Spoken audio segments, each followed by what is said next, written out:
I want to say good evening to everyone. My name's Chris Hamilton. I'm the founder of Hamilton Education. Tonight, I'm going to share briefly, I hope, I'm aiming for about 25 minutes, 7 insider secrets of the SAT, ACT. Some of what I'm going to tell you tonight, many of you may already know, and some of what I'm going to tell you, I think almost no one knows. Um, The first secret is not very secret in my offices. The SAT, ACT are actually excellent predictors of college success and are, by every study, fair and unbiased. I'm calling this a secret because I ask hundreds of students and families every year questions about the SAT and ACT, and I would say about 80% still tell me that the test is not used by the UCs because it's unfair, it's biased, it's a bad predictor. I see that in comment sections when I'm reading about the tests. In fact, I hear that argument from Bob Schaefer, who's the founder of FAIR Test, when I'm at NACAC, the National Association of College Admissions Counselors meetings. I want to politely suggest that Bob should call FAIR Test something else, maybe no test. It's not a center for fair and open testing. Um, Bob and FAIR Test do not believe in testing. One argument that I've heard from FAIR Test, from Bob at conferences, is the SAT is a problem because it's coachable. I've seen him on stage turn to people and um, in a high voice complain that this is a real problem. I would point out there is no test. Um, there's no subject at all, including math, reading, and writing and grammar, that are not coachable. The idea that the SAT being coachable is a problem is utterly puzzling to me. The University of California investigated the SAT and ACT over a 2 year span, and they concluded that um, uh, it should not be made optional, that the UC should keep using the SAT. The Senate faculty voted 51-0 to keep using the SAT. The internal study concluded that it is not unfair to different groups. In fact, often students from some of the weakest backgrounds were advantaged the most by the SAT. Of course, in their wisdom, the regents and UC admissions decided to get rid of the tests. We're going to talk in a little bit about why that may be changing. Um, there are others besides myself who have pointed out the deeply problematic nature of eliminating testing. It is 100% to have fewer Asian students enrolling in the most desirable UCs. And believe me, that is what they got with that policy.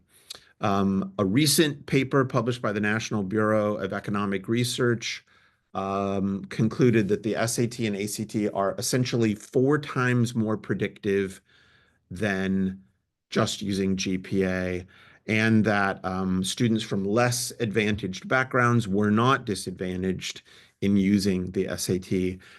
My guess would be, if this study were repeated, given the profound problem with grade inflation, um, we would see an even more pronounced trend.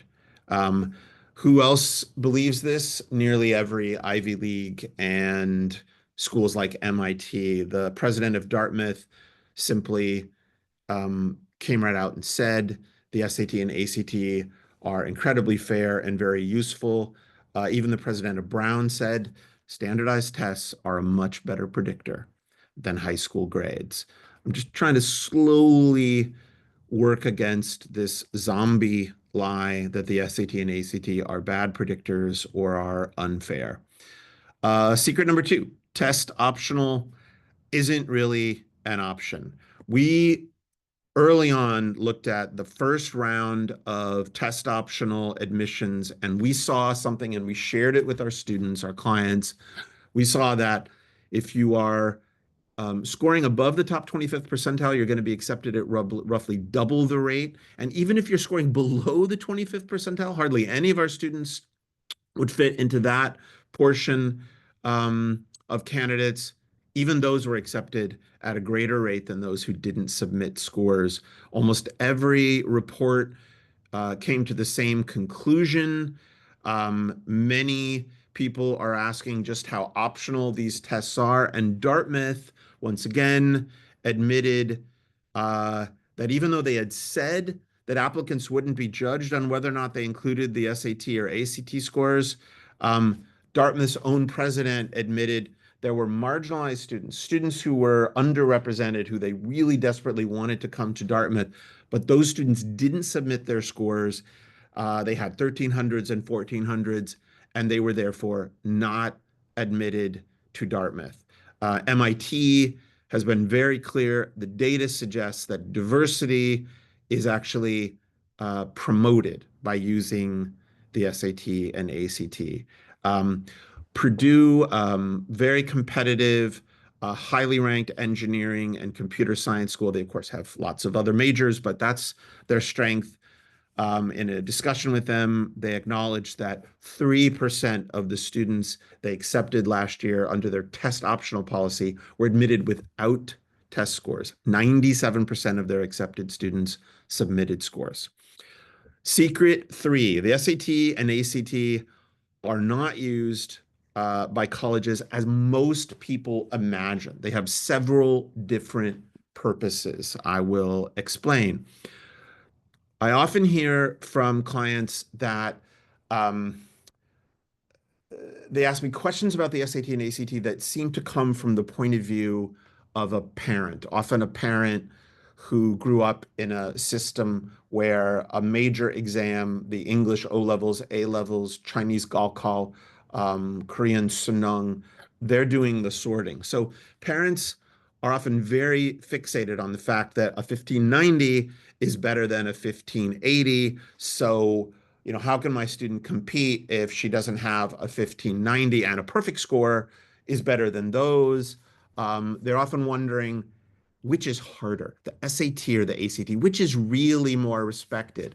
What they're missing is that the SAT and ACT have been used as proxies for likelihood of succeeding in college, but the predictive value between a 1580 and 1590, if the measure is who's likely to succeed in college, is very, very minimal. In fact, American universities are generally not looking at those very high scores and making differences between them that are all about a student's readiness to succeed. The differences have almost everything to do with US News rankings.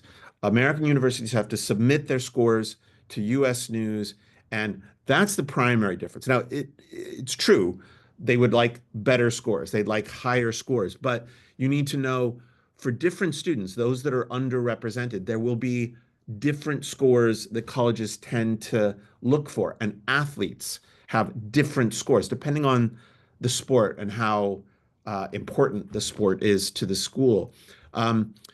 Most universities have, they don't make it public, but they have a floor. They have a threshold below which, if they accept a student, they are unlikely to make it through the university. For an Ivy, that score might be in the 1300s. For public universities, it might be below 1,000. You should know, this is very important, the SAT and ACT for universities outside of the Ivies are a very important part of merit-based scholarships. If you're in the market for a merit-based scholarship, you better submit your best score. You definitely do not want to be test optional. Secret number 4, you can take the SAT, ACT multiple times without penalty. In fact, you can super score. What that means is that you can take your reading and writing and then your math score from different dates and put them together to build a score that is better than any single date. Um, in the old days, before 2020, the UCs, when they required scores, did not allow super scoring. But that was largely because the UCs had to build a very streamlined approach. They didn't want to fiddle around with doing the math. They had so many applicants. Of course, without scores at all, in a test blind model, the UCs have even more applicants, which is their greatest desire. Private schools pretty much universally want a super score. They want the best score from different sittings combined because that gives them the best score to submit to US News. Even grumpy schools like Yale, which say, we want you to submit all of your scores. What I should probably say here is the SAT instituted about 15 years ago something called score choice, where you could hide scores that you didn't like. When Yale says in their official policy, we don't abide by score choice, we want to see all of your scores, it's not because they want to seek out weaknesses or flaws in a candidate. It's because they don't trust students to actually submit the very best score. They worry that a student might hide a score which has a component of a weaker element and thereby hide unintentionally the other side of it, which is maybe a better score. They want to build the highest possible score themselves because that's what they've got to report to US News. I will say if a college has no idea how many times you took the SAT, that's probably to your advantage. But I've seen students who take the SAT 4 or 5 times, and on the fifth time, they get the score that is almost certainly helpful in explaining how they got into Columbia. You should know that since the 1990s, the SAT and ACT have been considered equally by all universities. There may be one or two exceptions. Utah, for many years, only wanted the ACT, but the ACT was a Midwest test for many years. But in the 1990s, Harvard and other Ivies said, we're going to accept it as on par with the SAT. This is a very important point. It's going to explain some elements of the next couple secrets I'm going to share with you. Sometimes on the West and East Coast, I get a sense that the ACT is seen as kind of a second fiddle, not quite as desirable, but that's not how colleges see the tests. When to take the tests. This is secret number 5. Many counselors, in my view, give puzzling advice. Often private school counselors who, in other respects, are really quite wonderful. Here's a typical thing I hear from, I won't name them, but certain very expensive private schools. Prepare for the SAT or ACT at the end of 11th grade in the spring. You'll be strongest then and do your best. The problem with that advice is several things. For one thing, at the end of 11th grade, you'll probably be studying for APs. And if you're very ambitious student, you might be studying for 4 or 5 AP exams. This is not the best time to add something else to your list. Another problem with that strategy is that for many of my students, the end of 11th grade, they're taking the second year of calculus. There's not a drop of calculus on the SAT or ACT. My advice has long been prepare for these tests largely by considering, have you finished the highest level of math that are on the tests? And that's really Algebra 2 with a little bit of pre-calculus. For many of my students, the end of 10th grade will be when they finish that level of math, and that's when they should be preparing the summer between 10th and 11th for the SAT, ACT. They will then take the tests, the SAT, ACT in the fall of 11th and kill 3 birds with 1 stone. They can take the SAT, ACT, since they're nearly identical in their skills, and the PSAT, which is identical essentially to the SAT. In preparing in that time frame, you are also preparing for the PSAT, which is the National Merit Scholarship Qualifying Test. And if you are in any way a family that has relatives who are Spanish speaking, you could also be in 11th grade qualifying for the National Hispanic Recognition Scholar. It's a very meaningful award, and I'm perpetually puzzled living in Southern California that almost no counselors tell students this test, the PSAT in 11th grade, given at your school, could put you in a very helpful category. I'm even more puzzled that the advice is study for the PSAT in the spring. If the PSAT is administered in the fall, don't study in the spring. Study before fall, the summer, before 11th grade. For more and more students who are doing extra math outside of school, I'm seeing students who are finished with pre-calculus or algebra 2, IM3 at the end of ninth. Those students, I typically want them to consider studying the SAT a year ahead of my typical students. If you are not typical, or rather, if you're typical for California, but not typical for my office, if you're finishing these classes in 11th grade, then I would say study the SAT in the spring of 11th or even the summer after 11th. Secret number 6, the UCs may be forced to bring back the SAT, ACT in 2025. Be prepared. I don't want to go too much in depth here because I've talked about this quite a bit in other webinars, but the UCs violated their own study and recommendations, and they did, in fact, initiate a powerful change in the demographics of who is admitted. But they put a little asterisk by their decision and said it would be revisited in 2025. I don't have a crystal ball, but if I did and I peered into it, I would probably see that in the next couple months, the UCs are going to experience considerable pressure um,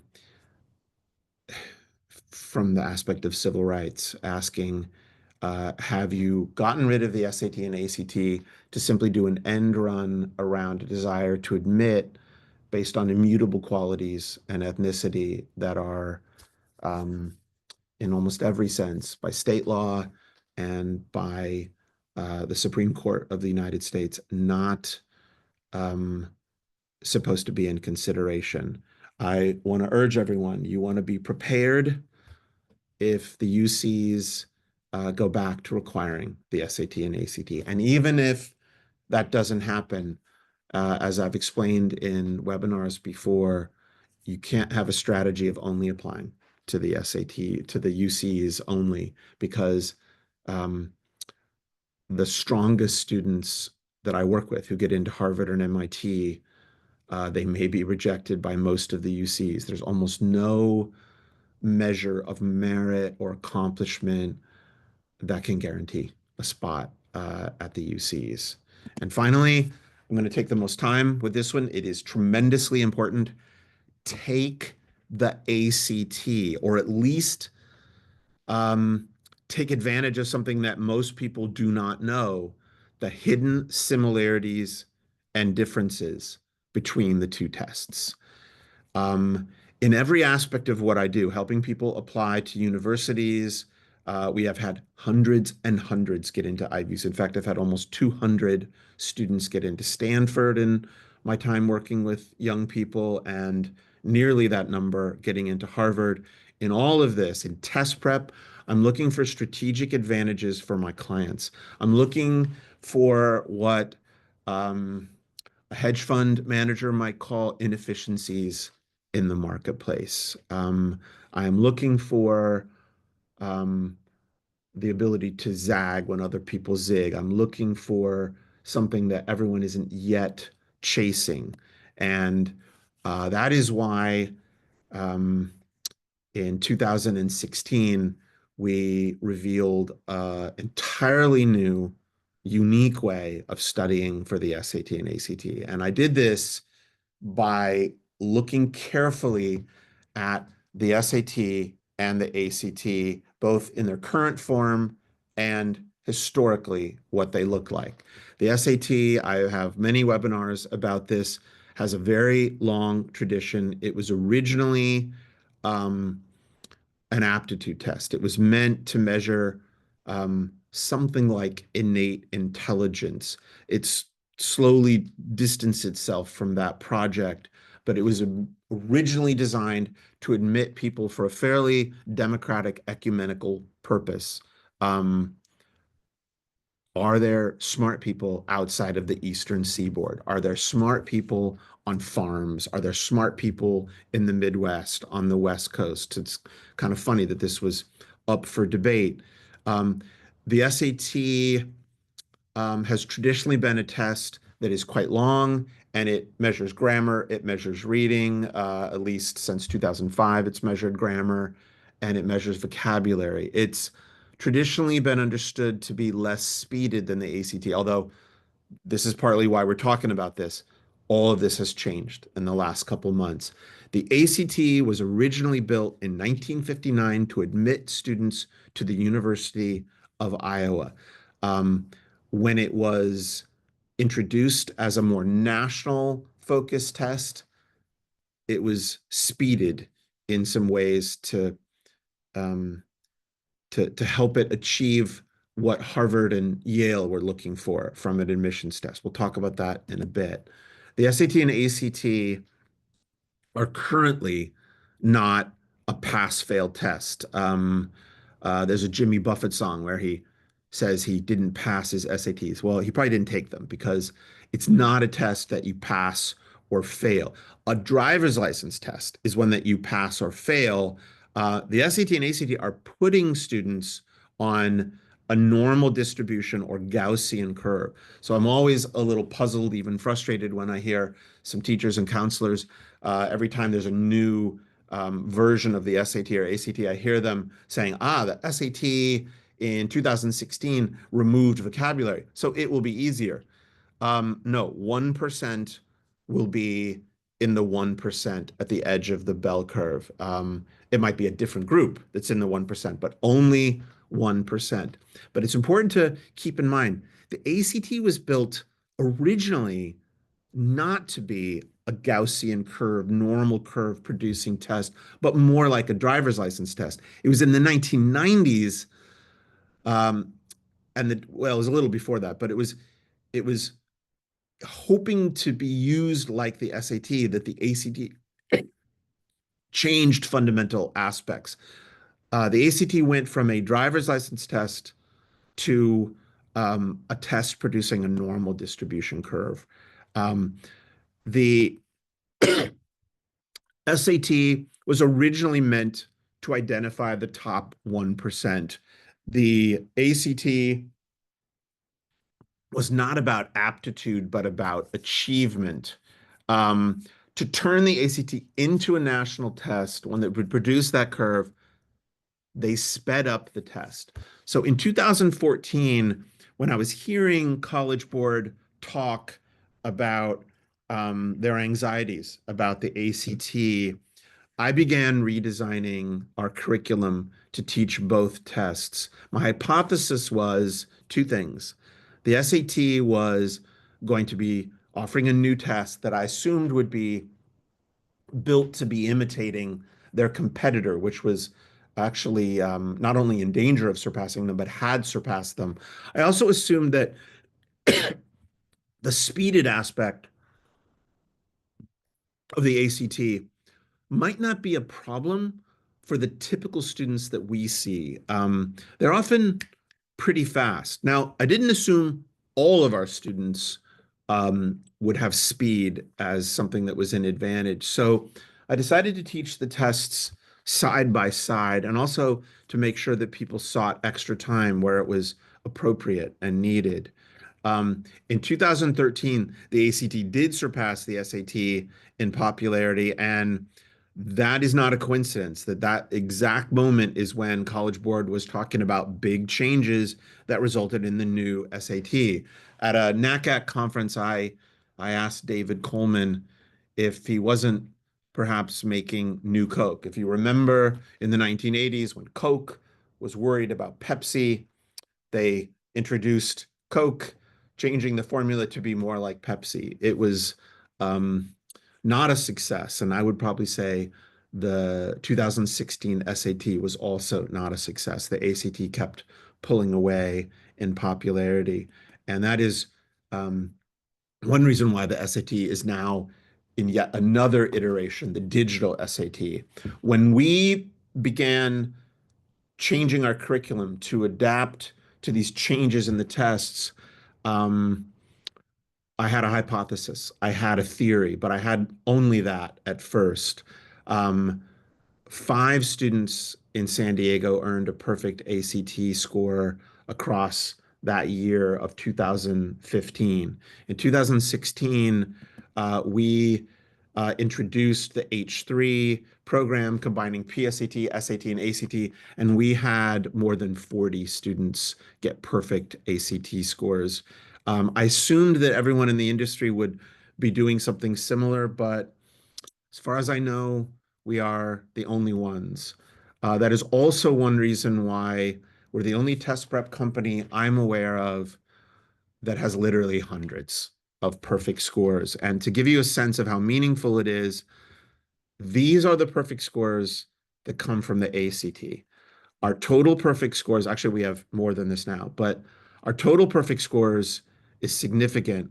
More meaningful is the vast majority, approaching 90%, come from the ACT. And consider Harvard, Stanford do not see one test as better or more meaningful than another. That is an inefficiency in the marketplace because I will tell you now, the ACT offers profound advantages to students who attend a rigorous school and who have pretty fast processing speed. The ACT also, because it was built for Iowa students in the 1950s, the scale is very forgiving at the far end. It produces more perfect scores. How many more? About 10 times more than the SAT. But again, the tests are seen as the same by universities, maybe not by some parents, but by all universities. And this is the biggest secret of all the secrets that I'm going to share with you. I've not seen much written about this, which is great for you because you know something other people don't. There's no better situation when you're in a competitive marketplace than knowing something that other people don't. The ACT is essentially purchased by private equity. And they are seeing the ACT now aggressively as a business, and they are making changes that are consistent with those we'd see when private equity takes over a long-standing industry. The new digital SAT has been effective in one sense. It was appealing to students because it was adaptive. If you didn't do well on the math section in the first module, you get easier questions. Some journalists and investigators said, well, then the test is pointless. It'll be a test where everyone gets a perfect score. No, if you don't do well in the first module and you get easier questions, there's a very low ceiling on your score. Um, the test is shorter, which students found in the abstract appealing, and it's online. A lot of students kind of prefer being online. It's their home base, but almost no students in the United States in the last year would claim that it is easier when they look at the tests. I've even seen examples of students who got a 1590 on the paper SAT and they wanted to get a perfect score. So they, of course, took the digital, which was rumored to be easier. And we saw people getting high 1500s instead, clocking in the 1400s. One reason for that is to make the test shorter, fewer questions, each question carries more weight. The test is more volatile. And 20% of the reading section on the digital SAT, a test released in the last year, 20% of the reading score is vocabulary. You would have to learn several thousand words to confidently ace that section. The ACT has no vocabulary other than what's expected, um, to make sense of the reading passages. There's no discrete, separate vocabulary. The new ACT is going all out to capture the marketplace. And although I've said, be skeptical of claims that a new test is easier, there's some reason to believe that the new digital, actually digital and paper ACT may be easier than the SAT. It has fewer questions, but more time for each question. The dreaded science section, which was not much about science at all, it was really reading passages about science. The science section is now optional. Even Georgia Tech doesn't require it. The ACT is going full guns with their advertising. I never saw ads for the ACT. Now my social media is full of them. They're actually kind of funny. Some of them are even weird. Um, Consider this: math or reading not your strong suit. The ACT may be the better test for you. I would probably say, in my grumpy way, if math or reading are not your strong suit, um, maybe college isn't really the right thing for you. But this is what happens when private equity takes over a long-standing institution. They are wanting to capture the market, and I believe they have made a test that will probably be demonstrably easier than the SAT. Now, they may have to adjust the scale to make sure that there's 1%, um, or it could be the profound drop off in literacy and math skills we're seeing will um, play into this new test's style and strengths. I would simply point out that when Red Lobster was purchased by private equity, they engaged in some schemes to bring in customers. It ended up essentially ruining the restaurant chain. It's possible that the ACT, in taking this new approach, has created the endless shrimp of standardized testing. We'll see. But I will tell you, if you were one of those people who loved shrimp and you liked Red Lobster, um, you were very wise to take advantage of endless shrimp because uh, a window of several years meant it was an incredible inefficiency in the marketplace. It was literally a deal too good to be true. Um, I strongly recommend that students who haven't considered taking the ACT take this into account. The SAT and ACT are nearly identical. The only thing they don't really share is the vocabulary element, which is why I strongly recommend that students study for both tests. I admit this is counterintuitive. Why would you want to study for two when one would be more efficient? I'll say it again. If you attend a rigorous high school, um, you almost certainly are going to have some advantages on the ACT. I built the H3 model because I knew I couldn't persuade people to take both tests or study for them without just packaging them together. Um, they are 95% similar. So if you decide that one is maybe a better fit and one is not, you haven't disadvantaged yourself. Besides, I still understand that students may feel one isn't a good fit. And I'll look at the data and say, okay, you say you don't like the test, but this test, based on the data, it likes you. Many of these perfect scores, probably more than 100, are students who weren't going to take the ACT at all. They're glad that they did. Um, we have long built a model helping people understand this, and it is good news for you that most people, when I go to conferences, when I talk to my colleagues on the other coast, they still don't get it. Um, we've had almost 200 students earn perfect scores on the ACT. Uh, Prove me wrong if I'm wrong, but I don't see how anyone can argue that we're the best in the world when it comes to this test. We've achieved these outcomes by having students prepare for both tests. We prepare for both because they're so similar, the grammar, the reading, the math. Um, it's the smartest move. This guy says he's the best SAT and ACT prep in the world. Um, uh, he says that is because he's had 7 perfect SAT scores.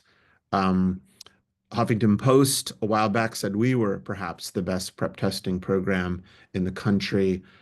We have had 218 perfect scores on the SAT and ACT. Um, this is May. A lot of students are thinking about their AP exams as they should be. When that's off your plate and out of your mind, come and see us because in-person instruction or online instruction, we offer both. Um, we've produced more perfect scores and more top scores than anyone in the world. If you've got questions or comments, if you want to correct something you think I got wrong or simply um, get a little more clarity, I will do I will do my best. I'm gonna say hit me with a chat or maybe email me. I'm gonna um,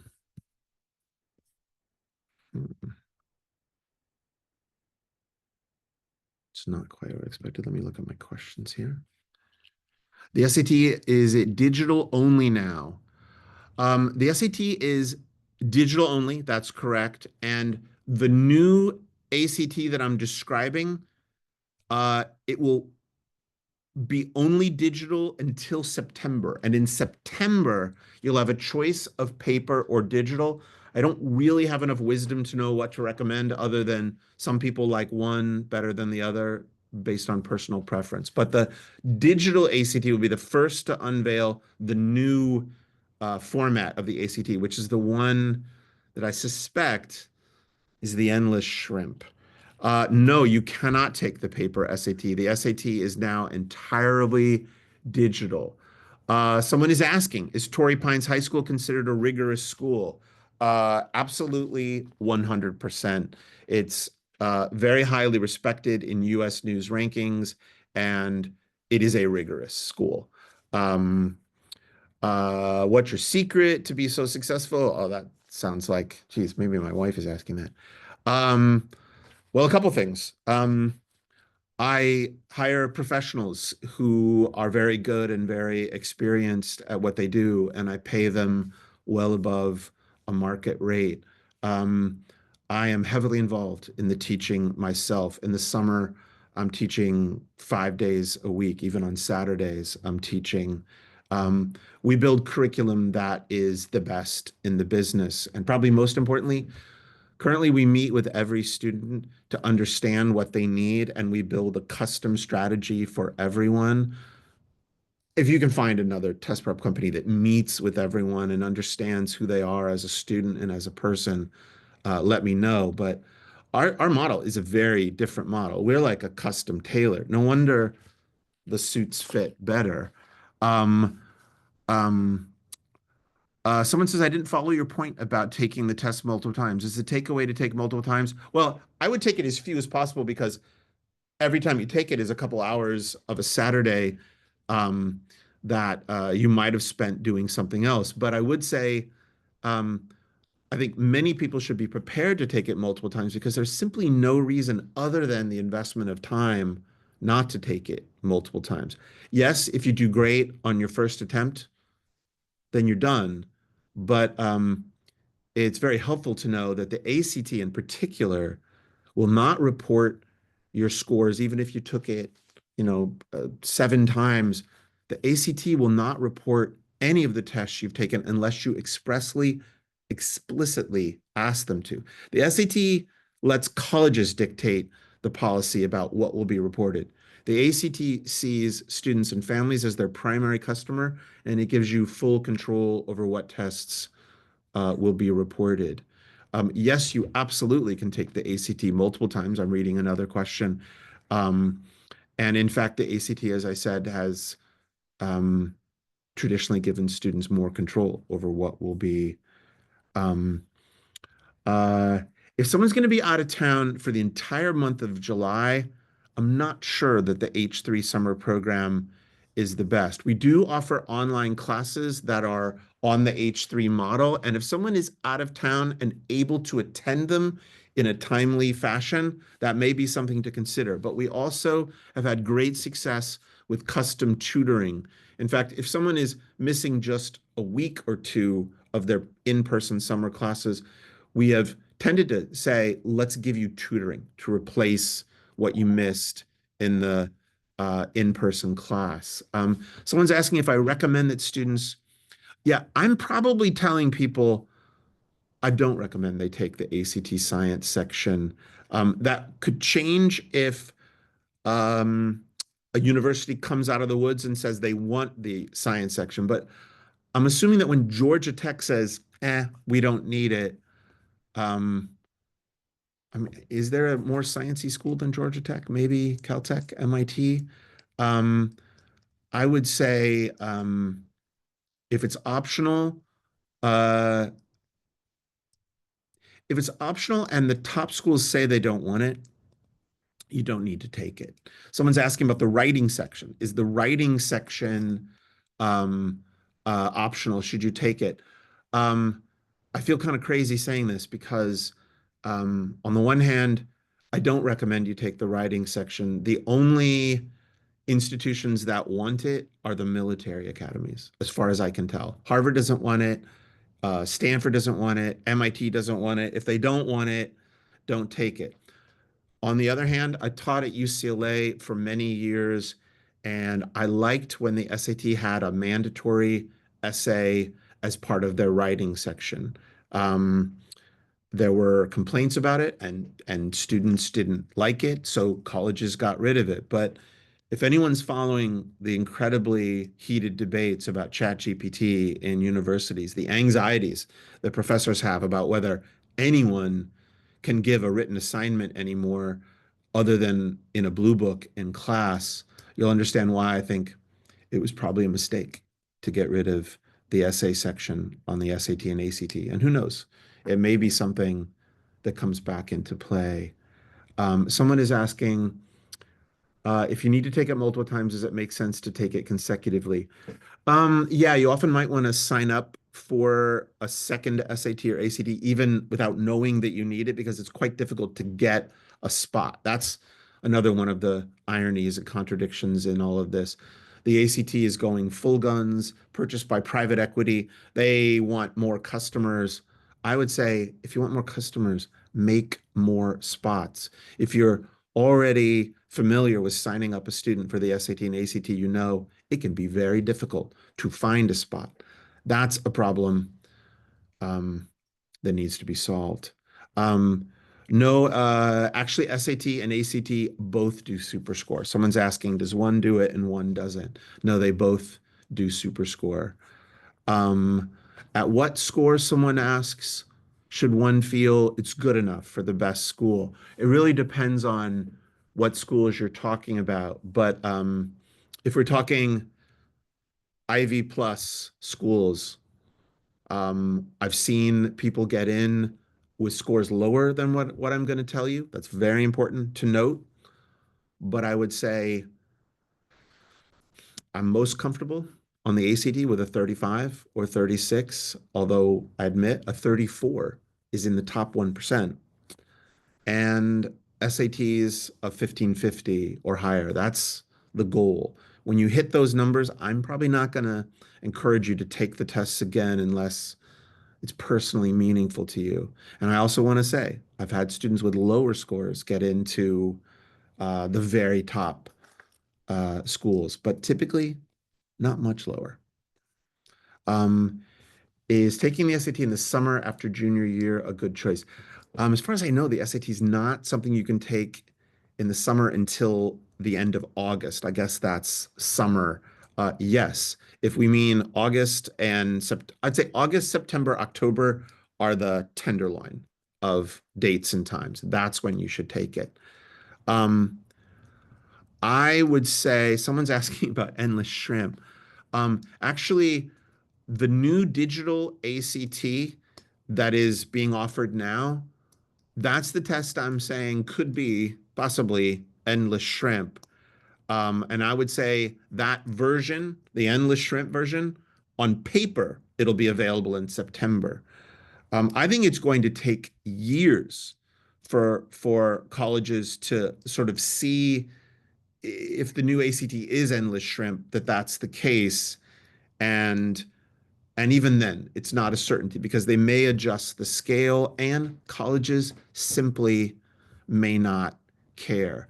I am telling you, you should take the ACT and not be in a panic to take some older version because the older version of the ACT will only be available on paper, and that will also be identical to the digital one starting in September. This recording will be shared, and it will be available to everyone.